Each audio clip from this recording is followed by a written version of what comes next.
হাজারো এসকে সাবির বস হয়তো লুকিয়ে রয়েছে 1 GB আর 2 GB র্যামের ফোনে।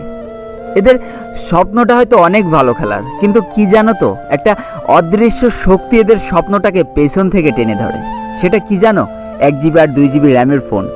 আসলে একটা নর্মাল ফোন দিয়ে খেলা যে কতটা কষ্ট, তা আমার তোমার মতো ভালো ফোন দিয়ে খেলা মানুষ কখনো বুঝতে পারবে না। আরে আমার তোমার মতো মানুষরা তো ভালো ফোনে খেলে, সম্পূর্ণ মজা নিতে পারে গেমটার, তারপরে যে তাই আমরা বলি আমরা ফ্রি ফায়ার লাভার। কিন্তু জানো তো, রিয়েল যোদ্ধা তো তারাই যারা প্রতিনিয়ত খারাপ ফোনে খেলে আর ল্যাগের শিকার হয়। তারা হয়তো ল্যাগের জন্য আমার তোমার মতো শান্তি করে গেম প্লে করতে পারে না, তার পরেও প্রতিনিয়ত মন আর ফোনের সাথে যুদ্ধ করে এই গেমটা খেলে। আর তারা যখন বলতে আসে যে আমরাও ফ্রি ফায়ার লাভার, তখন তোমার আমার মতো মানুষরা তাদেরকে নিয়ে হাসি ঠাট্টা শুরু করে দেয়, হাত দিয়ে ঘুষি দিয়ে মারার চ্যালেঞ্জ ছুড়ে দেয়। ভুলে যেও না, কশ্যপও কিন্তু খরগোশের আগে উঠে গিয়েছিল।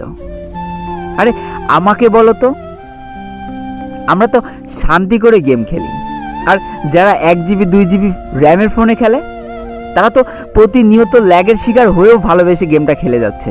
তাহলে রিয়েল লাভার কারা? আমরা নাকি সেই ল্যাগ ফোনে খেলা মানুষগুলো? অথচ আমরা দেখো দিন শেষে তাদেরকে কতভাবে কষ্ট দিই। তারা আজকে ব্যর্থ কেন জানো? কারণ তারা আমার তোমার মতো তাদের শখ, তাদের চাহিদার বোঝাটা তাদের মধ্যবিত্ত বাবা মার উপরে চাপিয়ে দিতে পারেনি। কখনো বলতে পারিনি যে আমার একটা ভালো ফোন লাগবে, বা আমাকে একটা ভালো ফোন কিনে দাও আব্বু আম্মু। বাবা মার মুখের দিকে তাকিয়ে হয়তো সব কষ্ট সহ্য করে নিয়েছে। বিশ্বাস করো, আমার নিজের চোখে কত প্লেয়ারকে দেখেছি যাদের খেলার স্কিল এতটা ভালো, কিন্তু থেমে গিয়েছে মাত্র একটা ভালো ফোনের কাছে।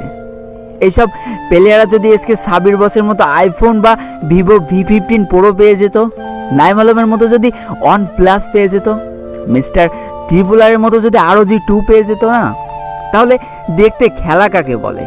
বড় বড় ইউটিউবাররাই খালি পারে না, বরং দারিদ্রতার কাছে হার মেনে যাওয়া এই মানুষগুলো যে কতটা ভালো খেলে সেদিন পুরো বিশ্ব তাকিয়ে দেখতো, বা কতটা স্পিরিট তাদের মধ্যে আছে।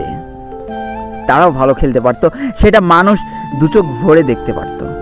কিন্তু এরা প্রতিনিয়ত তাদের ভালো খেলার স্বপ্নটাকে গলা টিপে হত্যা করে ফেলছে খালি দারিদ্রতার জন্য। আজ আমি এত কথা কিভাবে বলছি জানো তো? কারণ আমিও 1 বছর আগে 1 GB র্যামের একটা ফোনে খেলতাম। এত কষ্ট হতো না হিরোইক পুশ করতে, কেউ পুশ করতে চেত না। এত ল্যাগ করতো যেটা বলে বোঝানো যাবে না।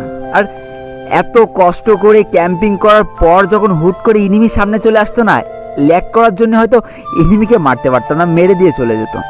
খুব কষ্ট হতো।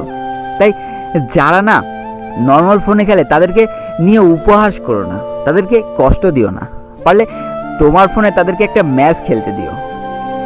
নিজের কাছে নিজেকে বড় প্রমাণ করার জন্য তাদেরকে কখনো চ্যালেঞ্জ ছুড়ে দিও না। এতে আরও তুমি নিজেকে অন্যের চোখে ছোট করে ফেলছো।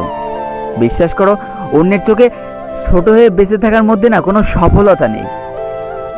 আবার অনেকে তো আছো যারা 1-2 GB র্যামের ফোনে না ইউটিউবিং করতেছো, তাদের নিয়ে আর কি বা বলবো। তারাই তো ইউটিউবের রিয়েল হিরো। তাদের জন্য একটা বিগ স্যালুট, সত্যিই বিগ স্যালুট। অনেক ভালোবাসা তোমাদের জন্য। একটা কোশ্চেন তোমাদের কাছে, কি করে পারো একটা নর্মাল ফোন দিয়ে এত কিছু করতে? কি করে পারো তোমরা? তোমাদের কষ্ট হয় না? আসলে বড় বড় ইউটিউবারদের কাছে কিছু শিখতে না পারলেও তোমাদের মতো ছোট ছোট প্রতিনিয়ত যারা সংগ্রাম করছে ইউটিউবে, তাদের কাছ থেকে শেখার অনেক কিছু আছে। শেষবারের মতো আবারও একটা বিগ স্যালুট জানাতে চাই তোমাদেরকে। আজকের ভিডিওটা এই পর্যন্তই ছিল। ভিডিওটি ভালো লাগলে অবশ্যই একটা লাইক করে দিও, আর কমেন্ট করে বন্ধুদের কাছে শেয়ার করে দিও। আর যদি আমার চ্যানেলে নতুন হয়ে থাকো তো চ্যানেলটিকে প্লিজ সাবস্ক্রাইব করে দিও। আর আজকে আমি বিদায় নিচ্ছি টুয়েলভ লোল গেমারের পক্ষ থেকে। ততক্ষণ সবাই সুস্থ থেকো, ভালো থেকো, আর তোমাকে আঁকড়ে যেই মানুষগুলো ভালো আছে তাদেরকেও অনেক ভালো রেখো। Tata, bye bye.